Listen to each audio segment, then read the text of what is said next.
को गिरफ्तार किया है।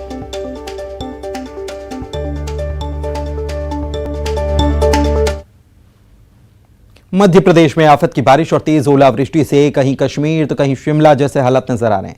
हम आपको दिखलाते हैं दो तस्वीर। पहली तस्वीर शिमला की, जहां चारों तरफ बर्फ ही बर्फ नजर आ रही है, तो वहीं दूसरी तस्वीर दिखाते हैं आपको एमपी के खरगोन, डिंडौरी और सागर की, जिसमें कश्मीर और शिमला जैसा नजारा दिखाई पड़ रहा है। शिमला देख लीजिए और खरगोन और डिंडौरी की तस्वीर देख लीजिए, आपको कोई अंतर यहां पर नजर नहीं आने वाला है। एक जैसी तस्वीर यहां पर बन गई। तो मध्य प्रदेश और छत्तीसगढ़ में बेमौसम बारिश और ओलावृष्टि जारी है, जिससे किसान खासे परेशान हैं।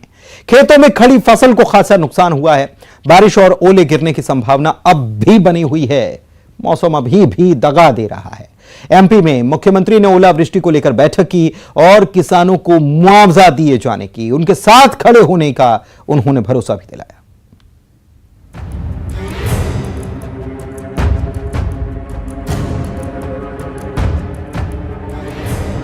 सड़क से लेकर खेतों तक बिछी बर्फ की चादर। ये तस्वीरें किसी हिल स्टेशन की नहीं, खरगोन की हैं। यहाँ जमकर ओले बरसे हैं, जिससे बर्फबारी सा नजारा है।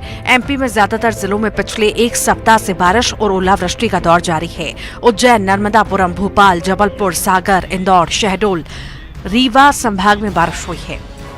बारिश के साथ ही ओलावृष्टि भी हो रही है। प्रदेश में बेमौसम बारिश और ओलावृष्टि ने आफत मचा रखी है। बारिश और ओले की वजह से लोग परेशान हैं।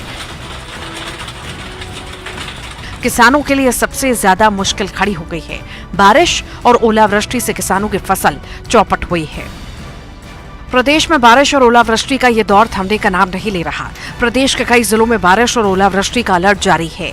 भोपाल, शहडोल, जबलपुर, नर्मदापुरम, रीवा, सागर सहित अन्य संभागों में बारिश की संभावना है, जबकि शहडोल संभाग के जिलों के साथ ही मंडला, डिंडौरी, बालाघाट, नर्मदापुरम, सिवनी, सिंगरौली जिलों में ओलावृष्टि का अलर्ट है।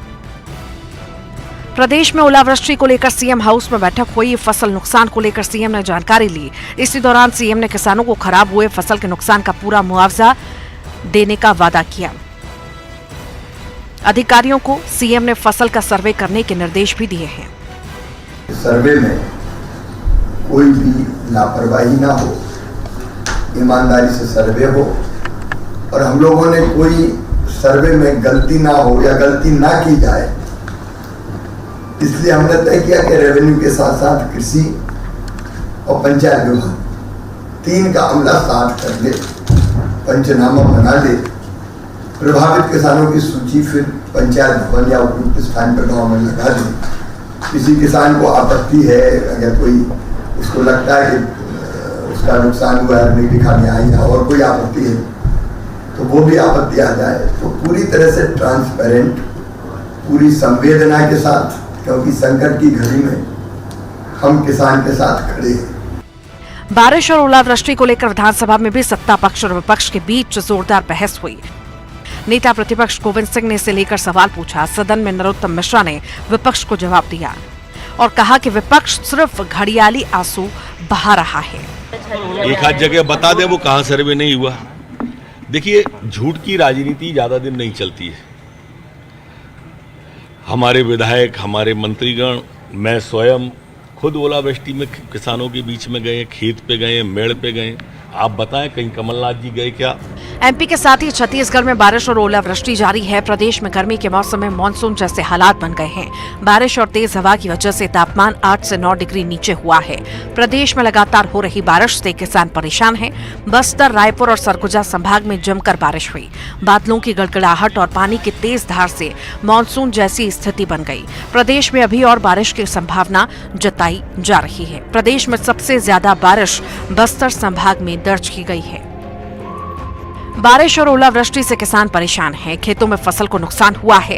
ऐसे में किसानों को सरसों, चना, गेहूं और दाल की फसल को सुरक्षित करने की सलाह दी गई है और इस पर सियासी घमासान भी जारी है।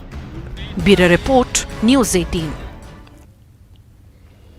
छत्तीसगढ़ में आरक्षण की आंच अभी बाकी है। प्रदेश में राज्यपाल बदले, लेकिन आरक्षण बिल अभी तक अटका हुआ है। प्रदेश सरकार राजभवन की दौड़ लगा रही है, लेकिन आरक्षण पर बात नहीं बन पा रही है। आरक्षण को लेकर आदिवासी मंत्री और विधायक एक बार फिर से राज्यपाल से मिलने गए, लेकिन यह भेंट भी संतोषजनक नहीं रही। राज्यपाल पर राजनीतिक दबाव में काम करने का आरोप लगाया जा रहा है, तो बीजेपी आरोपों को खारिज करने में लगी है और ऐसे बयानों को लेकर सत्ता पक्ष पर निशाना साधती है। राज्यपाल से मिलने से पूरा तो संतुष्ट नहीं है। छत्तीसगढ़ में राज्यपाल बदल दिए गए, लेकिन आरक्षण पर सियासी बवाल अभी तक नहीं थमा। आरक्षण पर अब तक राज्यपाल की मुहर नहीं लगी। प्रदेश सरकार के मंत्री लगातार राजभवन की दौड़ लगा रहे हैं। आरक्षण बिल पर कांग्रेस के आदिवासी मंत्रियों और विधायकों ने एक बार फिर से राज्यपाल से मुलाकात की है। हालांकि ऐसा लग रहा है कि इस बार भी बात नहीं बनी है। प्रदेश के आबकारी मंत्री कवासी लखमा ने राज्यपाल से भेंट के बाद बड़ा बयान दिया। लखमा राज्यपाल से भेंट कर संतुष्ट नजर नहीं आए और राज्यपाल पर राजनीतिक दबाव के आरोप लगा दिए। राज्यपाल से मिलने से पूरा तो संतुष्ट नहीं है, लेकिन राज्यपाल ने बोला है कि मैं देखूंगा, पढ़ूंगा, संविधान क्या है, कैसा है, अब जरूर कोई ना कोई रास्ता निकलेगा। इस टाइप का माननीय राज्यपाल ने बात किया। वो इंग्लिश में ज्यादा बात करता है, हमारे लोग इंग्लिश में बात किए। उसके बाद हमारा संरक्षक हो, इसलिए हमारा पूरा भरोसा है कि हमारे पढ़ने वाले बच्चे हो, लड़के हो, इसमें पीड़ित है, उनको लाभ मिले, यही हम लोग निवेदन किया है। आपको लगता है कि राजनीतिक दबाव है? ये हमको पूरा दबाव है, पूरा गू आ रहा है, ये भारतीय जनता पार्टी का दबाव है। प्रदेश सरकार आरक्षण बिल को लेकर राज्यपाल पर आरोप लगाते रही है और कवासी लखमा ने एक बार फिर से निशाना साधा है। बीजेपी ने इस पर पलटवार किया। रमन सिंह ने कहा कि राज्यपाल पर राजनीतिक टिप्पणी सिर्फ छत्तीसगढ़ में होती है। राज्यपाल विधि विशेषज्ञों से सलाह कर निर्णय लेते हैं। राज्यपाल सर्वोच्च पद होता है, संवैधानिक पद होता है। राज्यपाल नियम, कायदे, कानून से काम करते हैं, राज्य सरकार के निर्देश पर नहीं। जो प्रक्रिया है, मान्य परंपरा है, उसके आधार पर करते हैं। विधि विशेषज्ञों की राय लेकर अपनी बात करते हैं। इस प्रकार की राजनीतिक टिप्पणी गवर्नर के ऊपर किया जाना छत्तीसगढ़ में ही देखने को मिलता है। हिंदुस्तान में और कहीं राज्यपाल के ऊपर इस प्रकार की कमेंट, इनके मंशा के अनुरूप गवर्नर थोड़ी चलेगा। कायदे, कानून, नियम से, प्रक्रिया से चलेगा। किसी के कहने से और दबाव से सरकार यदि दबाव डाल के गवर्नर से कुछ काम कराना चाहेगी तो संभव नहीं। प्रदेश में आरक्षण विधेयक विधानसभा में पारित किया गया था, जिसे राज्यपाल के पास हस्ताक्षर के लिए भेजा गया था, लेकिन राज्यपाल ने इस बिल पर हस्ताक्षर नहीं किए। आरक्षण बिल को लेकर राज्यपाल ने सरकार से सवाल किए थे और सरकार का दावा है कि उन्होंने सवाल के जवाब दिए हैं, लेकिन इसके बाद भी राज्यपाल ने बिल पर हस्ताक्षर नहीं किए, जिसे लेकर प्रदेश सरकार राज्यपाल और बीजेपी पर आरोप लगा रही है। Bureau report, news 18।